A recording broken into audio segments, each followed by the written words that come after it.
Hello everyone, my self सी काजल डेरोलिया। उम्मीद करते सब बहुत बहुत अच्छे होंगे। हमारा आज का जो सेशन है वो basically for MCom entrance students है। महात्मा गांधी विद्यापीठ का पूरा पेपर पैटर्न हमने डिस्कस किया है एंड 2019 का क्वेश्चन पेपर भी हमने डिस्कस कर लिया था। अब बिल्कुल सेम पैटर्न पे ही हमारे पास एक और पेपर है, बट बेसिकली ये आपके प्रैक्टिस के लिए है। दैट इज़ आप कह सकते हो कि ये काइंड ऑफ सैम्पल पेपर है, बट ये बिल्कुल आपके एग्ज़ाम के पैटर्न पे ही बेस्ड है। तो आज हम लोग ये सैम्पल पेपर कर लेंगे प्रैक्टिस पर्पस के लिए एंड इसी पैटर्न पे आपका पेपर आना है। प्लस इस क्वेश्चन पेपर के क्वेश्चंस भी बहुत इंपॉर्टेंट है आपके एग्जाम पॉइंट ऑफ व्यू से, क्योंकि ये सारे के सारे क्वेश्चंस बीकॉम सिलेबस से रिलेटेड हैं। तो इस पेपर के सारे क्वेश्चंस आप लोग अच्छे से करके जाना। यहाँ पे भी हमारे पास 100 क्वेश्चंस हैं और हर एक क्वेश्चन 2 मार्क्स का ही आएगा एग्जाम में। उसी पैटर्न पे ये पेपर बना हुआ है। क्लियर? तो चलो हम लोग स्टार्ट करते हैं अपना ये पेपर। हमारा फर्स्ट क्वेश्चन है, which one of the following is a personal asset. अब देखो, पर्सनल एसेट की बात कर रहे हैं। Land account, patent account, cash account और प्रीपेड एक्सपेंसेस अकाउंट। अगर पहले 3 की बात करें तो नो डाउट ये रियल अकाउंट है, क्योंकि सारे के सारे ये कौन से हैं? असेट्स है, चाहे फिक्स्ड असेट हो चाहे करंट असेट हो। बट अगर प्रीपेड की बात करोगे तो आप लोग बोलोगे मैम ये भी असेट है। हाँ, बिल्कुल असेट है। बट अगर कोई भी एक्सपेंस या इनकम दिया हो जिसके पहले किसी भी तरह का कोई प्रीफिक्स ऐड कर दिया गया हो, प्रीफिक्स मतलब आइदर आउटस्टैंडिंग, प्रीपेड, अक्रूड, अनअक्रूड, ये 4 आपके क्या हो सकते हैं? प्रीफिक्स हो सकते हैं। तो अगर ये प्रीफिक्स एडेड हैं बिफोर एनी एक्सपेंस और इनकम, तो वो बन जाता है हमारा रिप्रेजेंटेटिव पर्सनल अकाउंट। क्लियर? हमने ऑलरेडी इसकी क्लास भी अपलोड की हुई है, टाइप्स ऑफ अकाउंट्स, जो हमने पहले भी बताया था कि हम उसकी लिंक डिस्क्रिप्शन बॉक्स में प्रोवाइड कर देंगे और आप चाहो तो वो क्लास वहाँ से क्लियर कर लो। रीज़न बीइंग कि वहाँ आपकी ये क्लैरिटी हो जाएगी कि किस तरह के अकाउंट होते हैं और क्या चीज़ कौन से अकाउंट का पार्ट बनता है। रियल अकाउंट क्या है, नॉमिनल अकाउंट क्या है एंड पर्सनल अकाउंट क्या है। तो क्वेश्चन में पूछा था पर्सनल अकाउंट, तो बट ऑब्वियस इसका आंसर होगा डी। और कौन सा पर्सनल अकाउंट है? ये representative personal account. Next, assets is equal to liabilities plus capital. ये इक्वेशन कहाँ से आया है? डबल एंट्री सिस्टम से और dual aspect concept, that is B. Next, which of the following is related to AS6। अब देखा जाए वैसे तो AS6 डिलीट हो चुका है एंड AS6 मर्ज हो गया है with accounting standard 10। Clear? But AS6 में बताया किसके बारे में था? डेप्रिसिएशन के बारे में, दैट इज डी। अगर हम बोलें कैश फ्लो स्टेटमेंट तो ये AS3 का पार्ट है। Valuation of inventories AS2 and disclosure of accounting policies AS1। Clear? And depreciation accounting पहले अकाउंटिंग स्टैंडर्ड 6 का पार्ट था, बट अब ये मर्ज हो गया with accounting standard 10। Next, which of the following method of scheme of prize meal distribution नहीं है, ये पीस मील है। Which of the following method of scheme of piecemeal distribution assumes that there will not be any further recovery of amount? No doubt maximum loss method। अगर partnership account याद हो तो partnership में हमने ये पढ़ा था, जो डिसोल्यूशन वाला पार्ट था, वहाँ ये चीज़ लिखी हुई थी कि मैक्सिमम लॉस मेथड में हम लोग हर एक रियलाइजेशन को लास्ट रियलाइजेशन मानते हैं और उसी के बेसिस पे डिस्ट्रीब्यूशन करते हैं। हर रियलाइजेशन को हम लास्ट रिकवरी मान करके डिस्ट्रीब्यूशन करेंगे और ये मानेंगे कि उसके बाद कोई रिकवरी नहीं होगी। Clear? Next, which of the following is a deferred revenue expenditure. Salaries paid, ये रेवेन्यू एक्सपेंडिचर है। डिस्काउंट अलाउड, ये भी रेवेन्यू एक्सपेंडिचर है। Prepaid expenses and development expenses. देखो, प्रीपेड की अगर बात करें तो ये कैपिटल एक्सपेंडिचर हो गया। नो डाउट आंसर क्या होगा? डेवलपमेंट एक्सपेंसेस, क्योंकि जब आप डेवलपमेंट के लिए एक्सपेंस करोगे तो इससे हमें जो फ़ायदा है वो तो कई सालों तक मिलेगा, बट हम उसको राइट ऑफ धीरे धीरे करेंगे। क्यों? क्योंकि डेवलपमेंट एक्सपेंसेस जब आप करते हो तो उसका डेवलपमेंट का जो प्रोसेस है वो कई साल तक चलता है, इसीलिए आंसर होगा D. Next, when all the partners of a firm become insolvent, it means the firm is still solvent, the firm's assets are sufficient to honor the obligation, the firm is insolvent, or all of the above। but obviously the firm is insolvent, क्योंकि जब सारे partner insolvent हो चुके हैं, insolvent मतलब bankrupt, तो no doubt firm भी क्या मानी जाएगी? Insolvent, that is C. Next, consequential loss is concern with. Consequential loss मतलब हो गया हमारा इनडायरेक्ट लॉस। तो इनडायरेक्ट लॉस किससे कंसर्न है? Loss of profit policy, that is B.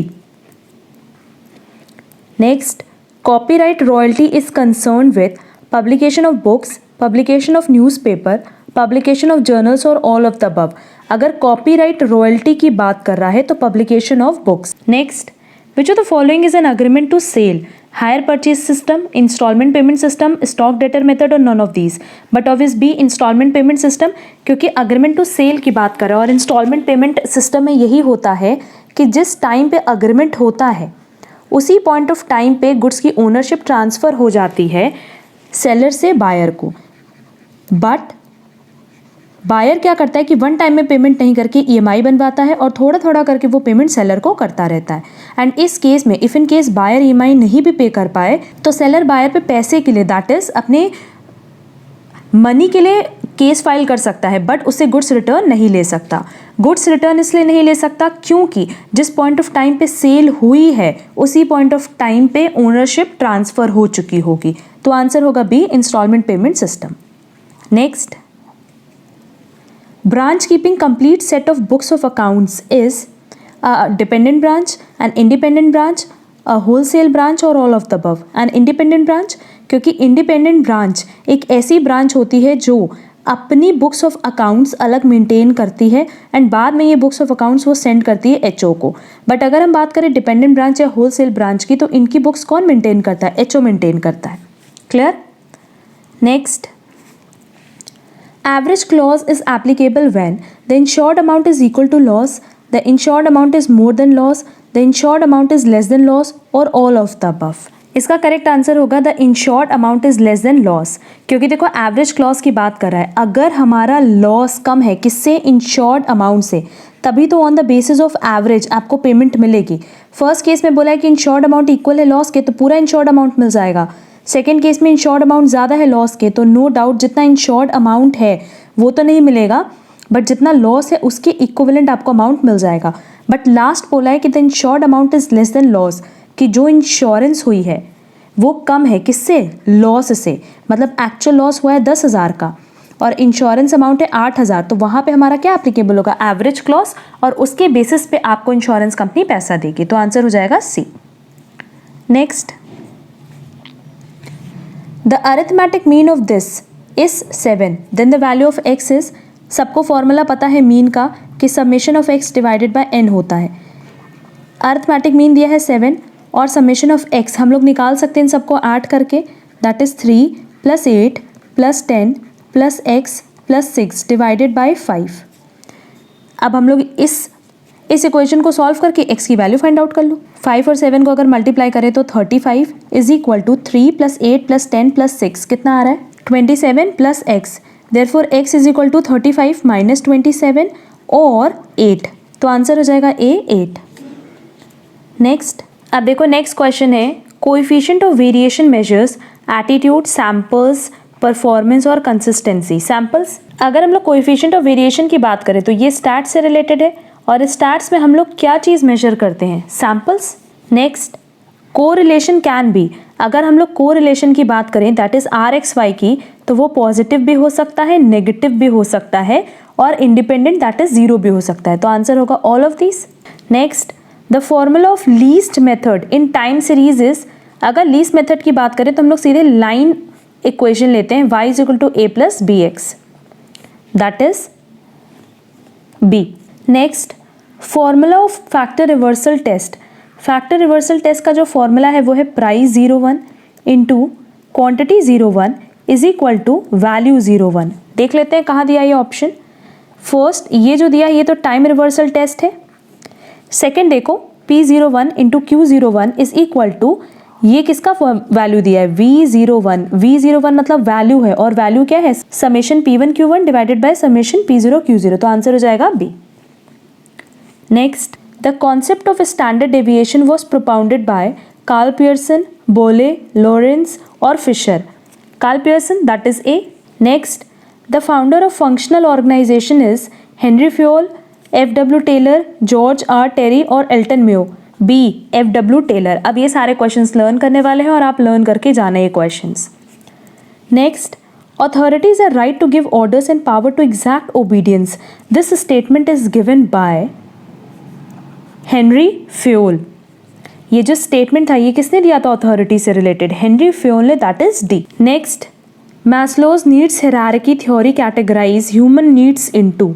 अगर याद हो ह्यूमन नीड्स को कितनी कैटेगरी में बांटा था, तो पहला था साइकोलॉजिकल, दूसरा था safety, next love and belonging, next esteem, next self actualization. तो ये 5 नीड्स हैं जिनको मैस्लोज नीड हायरार्की थ्योरी में बताया गया था. That is B 5 categories. ये 5 नाम आप लर्न करके जाना. फर्स्ट है psychological need, next safety need, next love and belonging need, next esteem need and last is self actualization need. Clear? Next, in an enterprise, organization is established by top management, lower management, middle management और board of directors. But obvious A top management, क्योंकि board of directors भी किसका part है? top management का. Next, the book The Principle of Scientific Management was written by A. Henry Fayol, B. F.W. Taylor, C. Max Weber और D. Henney. इसका answer होगा B. F.W. Taylor. Next, management by objectives was first popularized by Peter F. Drucker in the year 1890, 1930, 1941 और 1954. Answer होगा D. 1954. Next, Henry Fayol has divided administrative functions in 5 parts, 6 parts, 14 parts और 20 parts. But obvious 5 parts, that is A. और वो कौन कौन से parts थे वो भी learn कर लेना. First था हमारा planning, then organizing, then commanding, then coordinating and controlling. हम repeat कर रहे हैं. First is planning, then organizing, then commanding, then coordinating and controlling. ये 5 parts थे जिस basis पे divide किया गया था administrative functions को by Henry Fayol. तो आंसर होगा A. 5 parts. Next, Likud's management systems are 4 in number, 5 in number, 6 in number और 8 in number. आंसर होगा A. 4 in number. इसमें 4 सिस्टम्स थे और रोमन नंबर में बेसिकली हम लोग लिखते हैं system 1, system 2, system 3 and system 4. पहले सिस्टम का नाम है एक्सप्लॉयटेटिव ऑथोरिटेटिव, सेकेंड था बेनेवोलेंट ऑथोरिटेटिव, थर्ड था consultative and last is participative.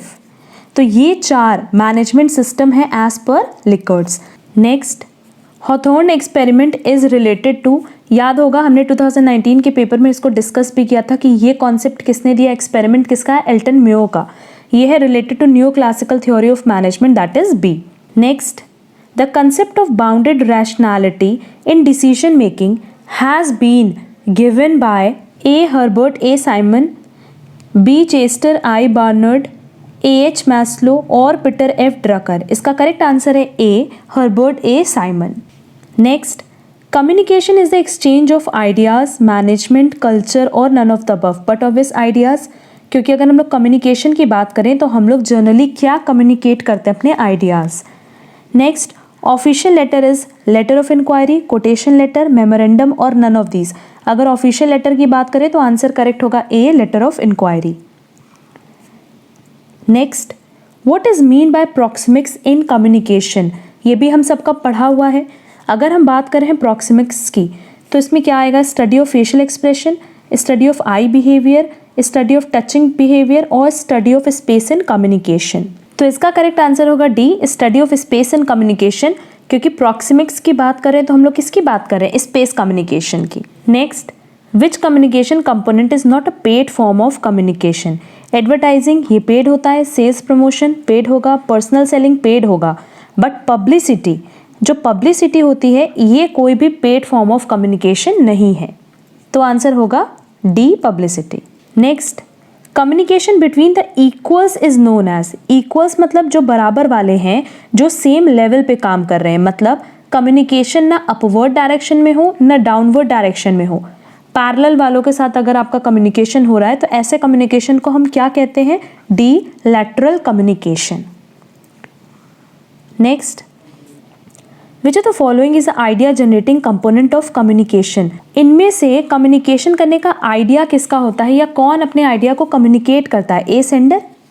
Next, response receive to a message is called encoding, channel, feedback और नन ऑफ द अबव। जो response मिलता है वही तो फीडबैक है ना, कि जो मैसेज रिसीव हुआ जब आप उसका रिप्लाई करते हो तो उसको हम क्या कहते हैं, feedback, that is C. Next, the period of time in which the plant capacity can be varied is known as. Question में हमसे पूछा है अबाउट प्लांट कैपेसिटी, और प्लांट कैपेसिटी, क्योंकि प्लांट देखो अगर हम लोग लेबर की बात करते हैं तो लेबर को तो हम कभी भी अपॉइंट कर सकते हैं, शॉर्ट रन में भी अपॉइंट कर सकते हैं, लॉन्ग रन में भी अपॉइंट कर सकते हैं। बट अगर प्लांट की कैपेसिटी आपको चेंज करनी है, प्लांट को ज़्यादा प्रॉपर तरीके से यूटिलाइज करना है, या कह लो कि प्लांट पहले 10,000 यूनिट बना रहा था और अब आप चाहते हो कि उससे 50,000 यूनिट्स आप बना पाओ, तो उस केस में जो इसकी कैपेसिटी है लॉन्ग रन में ही आप वैरी कर सकते हो, क्योंकि इसको करने में थोड़ा टाइम लगेगा। आप नया प्लांट परचेज करोगे तो नया प्लांट परचेज करने में नो डाउट थोड़ा टाइम लगेगा, लेबर तो है नहीं कि आप 100-200 रुपये में परचेज कर लो। तो यहाँ जहाँ आपका ज़्यादा इन्वेस्टमेंट हो रहा है, अगर उसमें कोई वेरिएशन करना है तो नो डाउट आपको ज़्यादा टाइम पीरियड चाहिए। तो वो कब होता है, सी द लॉन्ग पीरियड।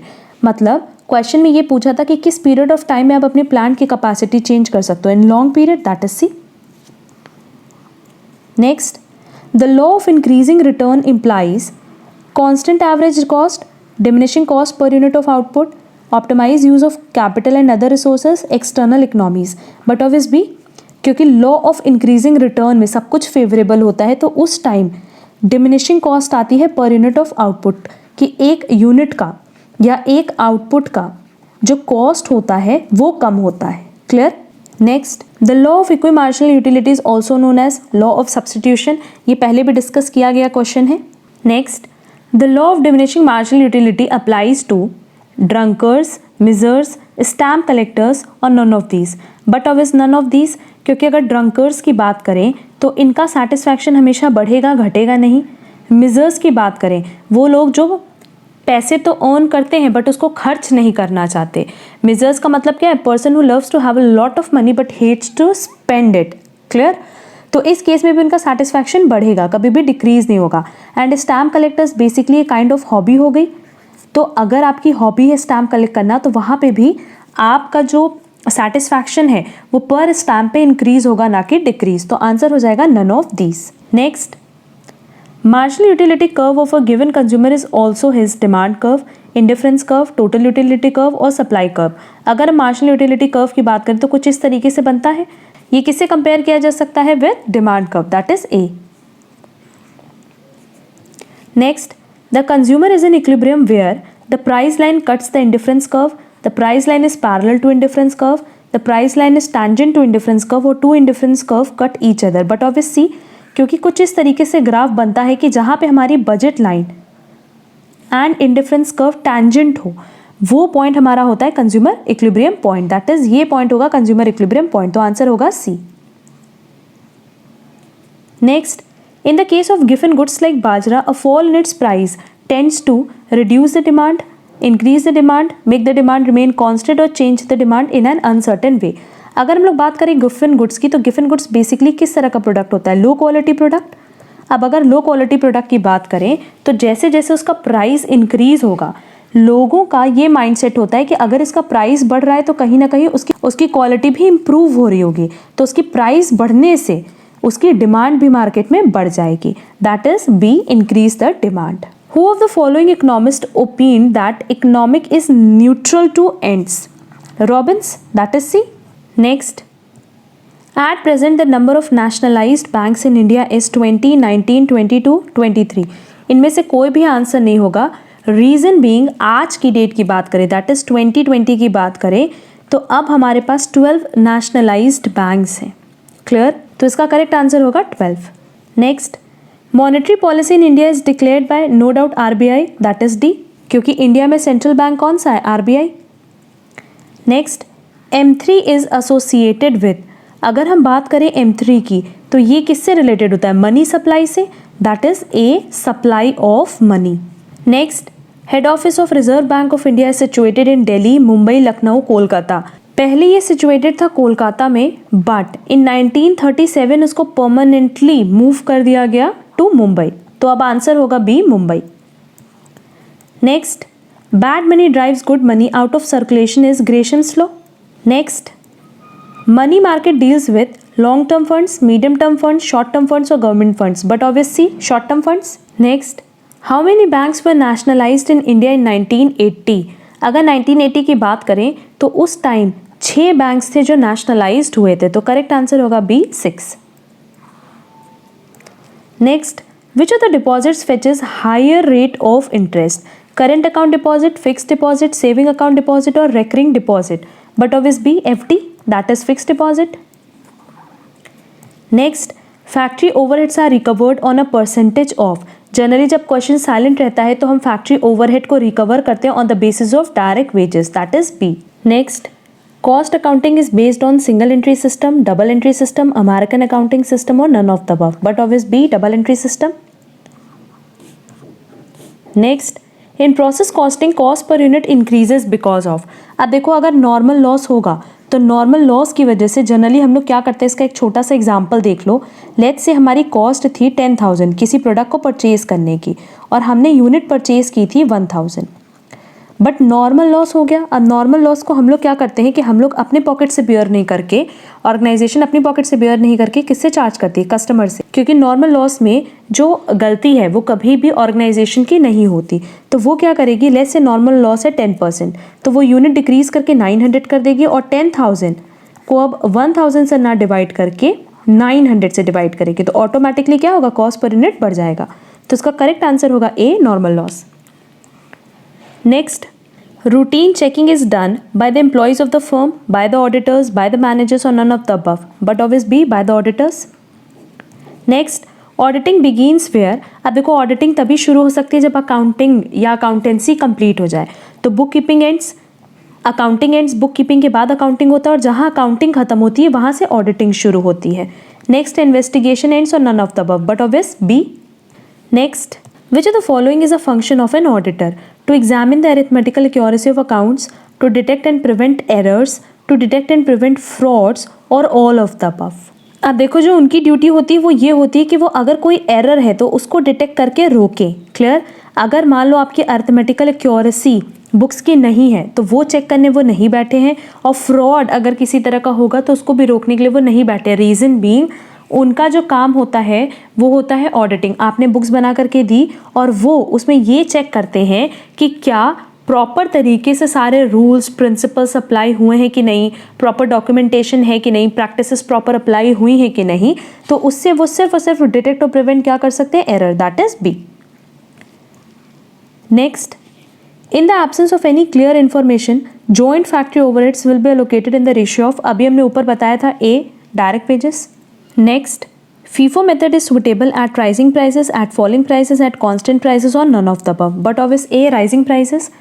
क्योंकि देखो, FIFO मतलब फर्स्ट इन फर्स्ट आउट, और अगर प्राइस बढ़ रहा है इसका मतलब हमने जो पहले खरीदा होगा वो चीपर होगा। तो अगर हमने पहले जो खरीदा है वो चीपर है और वो अभी बेच रहे हैं, reason being first in first out है, तो जो पहले खरीदा है वो पहले बेचेंगे, तो उससे हमारा COGS क्या होगा, डिक्रीज होगा, एंड COGS डिक्रीज होने से हमारा प्रॉफिट इंक्रीज हो जाएगा, क्योंकि सेलिंग प्राइस तो सेम ही रहेगी ना। क्लियर? तो इसका आंसर हो जाएगा A, at rising prices. Next, how many heads of income are there to compute GTI of an SSC?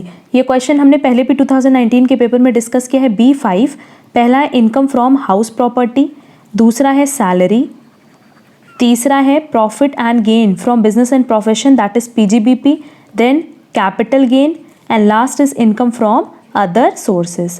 तो ये 5 हेड बनते हैं किसमें, अंडर इनकम टैक्स एक्ट। तो आंसर हो जाएगा B5।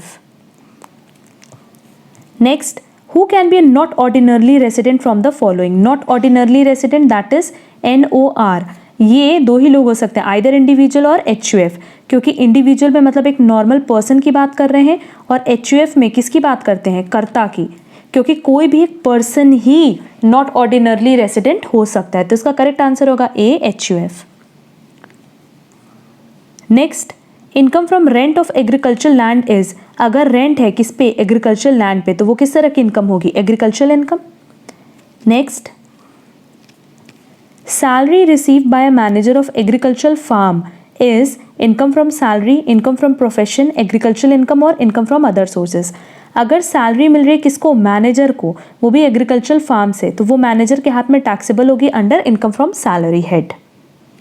Next,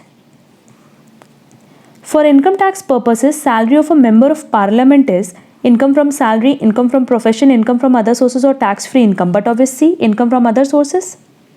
Which of the following funds has no relation with the employer? No relation मतलब जहाँ employer का कोई contribution ना हो, सिर्फ employee का contribution हो.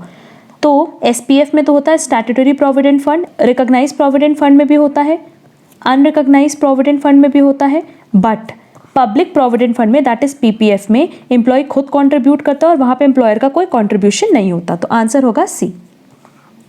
Next, for computation of income from house property, the house means residential house, self occupied house, let out house और all of the above. But obviously all of the above, क्योंकि house होने से मतलब है. उसके बाद calculation सबका अलग अलग दिया था, बट उस हाउस पे जो टैक्स लगेगा, अगर आप कोई इनकम अर्न कर रहे हो तो उस पे जो टैक्स लगेगा वो कहाँ लगेगा? Income from house property.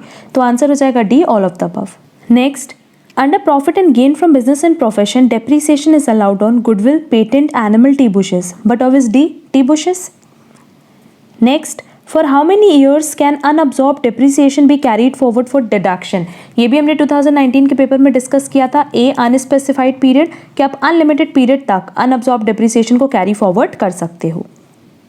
Next, which of the following is a capital asset? Residential house, commercial building, diamonds, all of the above. But obvious all of the above, क्योंकि कैपिटल एसेट वो asset होता है जिसपे आपका right होता है. That is जो आपका अपना परचेज किया हुआ एसेट है जिसको आप अपने पर्पस के लिए यूज कर रहे हो. Clear? Next, a proposal can be accepted by notice of acceptance, by performance of condition of proposal, by acceptance of consideration for a reciprocal promise. But obvious all of the above, कह रहा है कि अगर आपको किसी ने offer दिया है तो आप उस प्रपोजल को एक्सेप्ट करते हो बाय एक्सेप्टेंस. चाहे तो आप एक्सेप्टेंस दो, बोल करके एक्सेप्टेंस दो, या जिस बेसिस पे ऑफर दिया गया है उसमें से कोई एक कंडीशन आप पूरी कर दो, या आप इन रिटर्न उनको पेमेंट कर दो. चाहे तो पेमेंट करोगे कंसिडरेशन में, या अगर कोई एक्टिविटी परफॉर्म करनी है तो वो एक्ट कर दो, तो सामने वाली पार्टी को ये पता चल जाएगा कि आपने उनका ऑफर एक्सेप्ट कर लिया. तो ये सारे ही ऑप्शंस आपके पास हैं प्रपोजल को एक्सेप्ट करने के लिए. Clear? Next, a contract with और बाय अ माइनर इज, अगर माइनर के साथ आपने किसी भी तरह का कोई कॉन्ट्रैक्ट किया तो वो होता है void contract, that is B. वैसे तो माइनर के साथ हर एक कॉन्ट्रैक्ट को हम कहते हैं void ab initio, that is from the very beginning, जिसकी वैल्यू क्या होती है? 0. क्लियर? तो आंसर हो जाएगा B, void contract. Next, acceptance to be valid must be absolute, unqualified, absolute and unqualified और conditional. But obviously absolute and unqualified. इसका एक एग्जांपल लेते हैं. लेट्स से ए ने बी से कहा कि हम आपके लिए बिल्डिंग का कंस्ट्रक्शन करेंगे और बदले में आप हमें 20 लाख का पेमेंट कर देना, एंड ये 20 लाख का पेमेंट वन टाइम होगा. बट बी ने ऑफर तो एक्सेप्ट किया, बट साथ ही साथ उन्होंने बोला कि ये 20 लाख का पेमेंट हम 3 पार्ट्स में करेंगे. तो कहीं ना कहीं बी ने अपना नया एक ऑफर दिया. उन्होंने ए का ऑफर कहाँ एक्सेप्ट किया? ए के ऑफर में उन्होंने कुछ ना कुछ मॉडिफिकेशन किया है, दैट इज कंडीशन रखी है. तो क्या बी ने एक्सेप्टेंस की? नहीं, बी ने नेक्स्ट एक ऑफर प्रोवाइड किया है. तो इसका मतलब एक्सेप्टेंस कब मानी जाएगी? तब जब आपकी एक्सेप्टेंस एब्सोल्यूट एंड अनक्वालिफाइड हो, that is C. Next, tender is, अगर टेंडर की बात करें तो invitation to offer, that is B. Next, goods displayed in a shop with the price tag is offer, invitation to offer, counter offer or none of the above. Invitation to offer. Next, in a valid contract what comes first? अगर हम बात करें valid contract की तो सबसे पहले आता है proposal, क्योंकि एक पर्सन होना चाहिए जो ऑफर करे. ऑफर करेगा तभी तो एक्सेप्टेंस होगा, है ना? तो आंसर होगा डी, प्रपोजल और offer. Next, a contract without consideration under section 25 is void. अगर बिना कंसिडरेशन के आपने कोई भी कॉन्ट्रैक्ट किया तो वो वॉइड है, बट इसके कुछ एक्सेप्शंस भी दिए हुए हैं. बट एज पर सेक्शन 25 उस कॉन्ट्रैक्ट को हम क्या बोलेंगे? Void. Next, void agreement signifies agreement illegal in nature, agreement not enforceable by law, agreement violating legal procedure और अग्रीमेंट अगेंस्ट पब्लिक पॉलिसी. अगर कोई वॉइड अग्रीमेंट है तो वो लॉ के थ्रू इन्फोर्सेबल ही नहीं होगा, that is B. Next, within how many days prospectus और statement in lieu of prospectus should be filed with the registrar of companies? 30 days, that is A. Next, under which section of Companies Act a private company can voluntarily convert into public company. तो देखो यहाँ पे जो answer दिया है ये as per companies act 1956 दिया, as per companies act 2013 ये जो प्रोसेस है ये दिया है अंडर सेक्शन 18, तो हम लोग को यही याद रखना है। क्लियर। नेक्स्ट है, in case of a company audit is compulsory optional both as per the situation और none of the above. Both as per the situation, क्योंकि सिचुएशन पे कभी ऑडिट हो भी सकती है, नहीं भी हो सकती है। बेसिकली वहाँ पे हमें लिमिट्स चेक करनी होती है। अगर हम विद इन लिमिट्स हैं तब तो ऑडिट की ज़रूरत नहीं है, बट अगर लिमिट क्रॉस कर दी तब हमें ऑडिट की ज़रूरत है। Clear. Next, the company's nationality is decided by its shareholders, registered office, place where books of accounts are kept, or none of the above। registered office, क्योंकि हमारी नेशनैलिटी कैसे डिपेंड होगी, जो हमने रजिस्टर्ड ऑफिस, जो हमने एड्रेस दिया है कहाँ, मेमोरेंडम ऑफ एसोसिएशन में, तो आंसर होगा B. Next, minimum number of directors in case of a private company is 2। Next, central government's permission is required in case of a change और conversion. अगर सेंट्रल गवर्नमेंट की बात करें तो जब पब्लिक कंपनी को प्राइवेट कंपनी में convert करना होता है तब हमें सीजी की परमिशन चाहिए होती है, that is B. Next, primary market is associated with capital market only, money market only, both, और new securities market and stock exchanges. वैसे तो बेसिकली प्राइमरी मार्केट होता है फॉर कैपिटल मार्केट, और कैपिटल में भी कौन से, जो न्यू वाले होते हैं, तो आंसर होगा D, new securities market and stock exchange. Next, FEMA signifies, FEMA is for foreign exchange एंड इसका फुल फॉर्म है foreign exchange management act, that is B. Next, treasury bills are issued by. अगर हम treasury bills की बात करें तो ये कौन इशू करता है, RBI, government of India, commercial banks और state bank. RBI that is Reserve Bank of India, और ये किसके बिहाफ पे इशू करता है, on government of India. Next, the period of 12th 5-year plan is 2012 to 2017, that is B. Next, when was NITI Aayog formed? 2011, 2014, 2015 और 2016। ये formed हुआ था 1 जनवरी 2015 को, that is C. Next, GSTN is a code of, GSTN मतलब goods and services tax payer identification number. तो basically इसमें 15 digits होते हैं, तो ये 15 डिजिट्स का होता है, जिसमें से पहला 2 स्टेट कोड को रिप्रेजेंट करता है और उसके बाद आपका पैन नंबर को रिप्रेजेंट करता है, और लास्ट के 3 अलग होते हैं। क्लियर। तो आंसर होगा C, 15 डिजिट्स।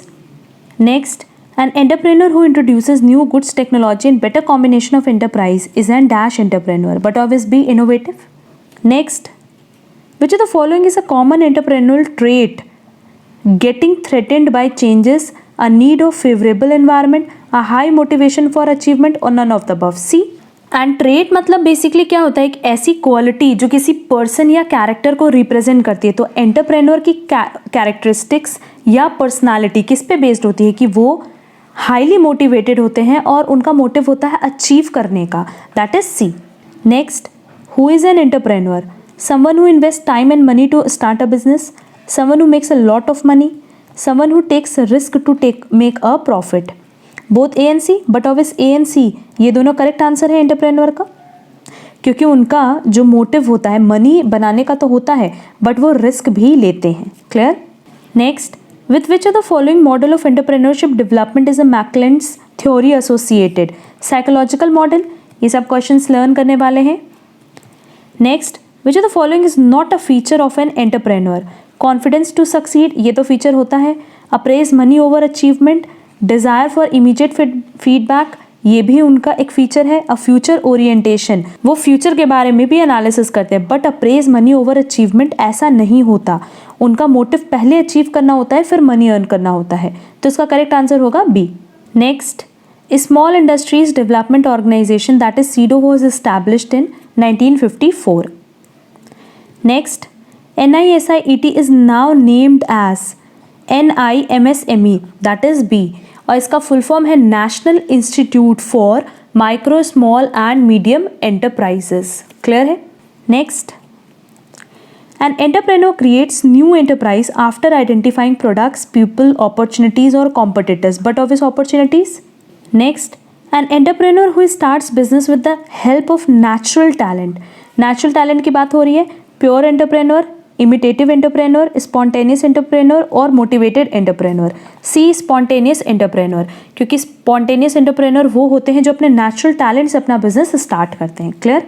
ये जो हमारा पेपर था ये बेसिकली महात्मा गांधी विद्यापीठ का जो हमारा पेपर पैटर्न है उसी पे बेस्ड था, तो ये प्रैक्टिस पेपर ही है आपके लिए एंड इसके सारे question exam point of view से बहुत रेलेवेंट है, तो इसकी प्रैक्टिस आप लोग अच्छे से करके जाना। किसी भी क्वेश्चन में कोई प्रॉब्लम होगी तो कमेंट बॉक्स में कमेंट जरूर करना। आज के लिए बस इतना। Thank you so much.